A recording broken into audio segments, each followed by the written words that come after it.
दोस्तों, यह कहानी हमें एक सीख देने वाली है, तो कहानी को ध्यान से सुनिएगा।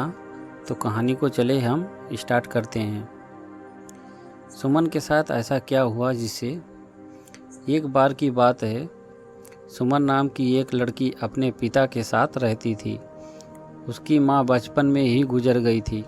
वह अपने घर का काम करती, फिर कॉलेज जाती थी।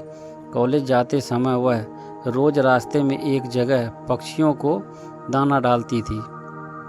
जिसके घर में भी 2 पक्षी थे, उनको भी वह रोज़ दाना डालती थी। एक दिन उनको पक्षियों को दाना डालते जमींदार के बेटे ने देख लिया। उसने अपने पिता से जाकर सुमन से शादी करने की इच्छा जताई।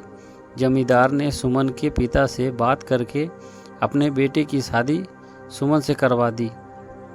सुमन अपने साथ घर के पिंजरे के 2 पक्षी को भी लेकर ससुराल आ गई।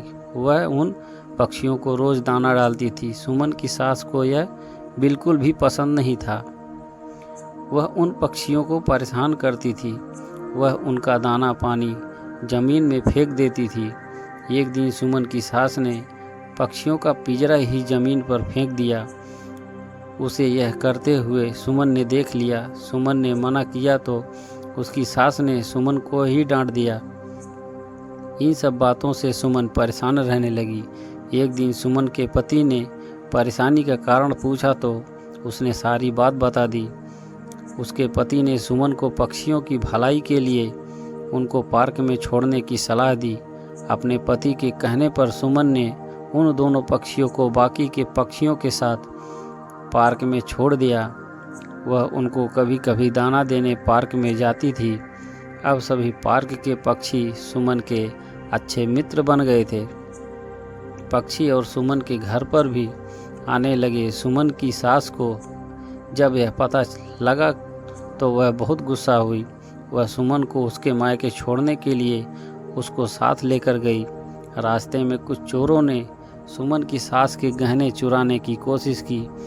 तभी सुमन के पक्षियों ने आकर चोरों पर हमला किया, जिससे चोर भाग गए।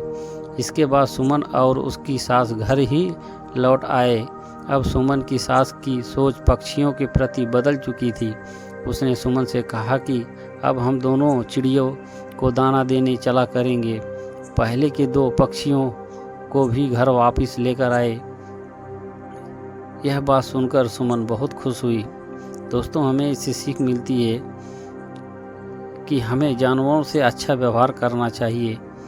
दोस्तों, अगर कहानी अच्छी लगी हो तो हमारे YouTube चैनल को लाइक और सब्सक्राइब करें और बेल आइकन को दबाना ना भूलें, ताकि ऐसी बहुत सारी कहानियाँ आप तक सबसे पहले पहुँचे। धन्यवाद।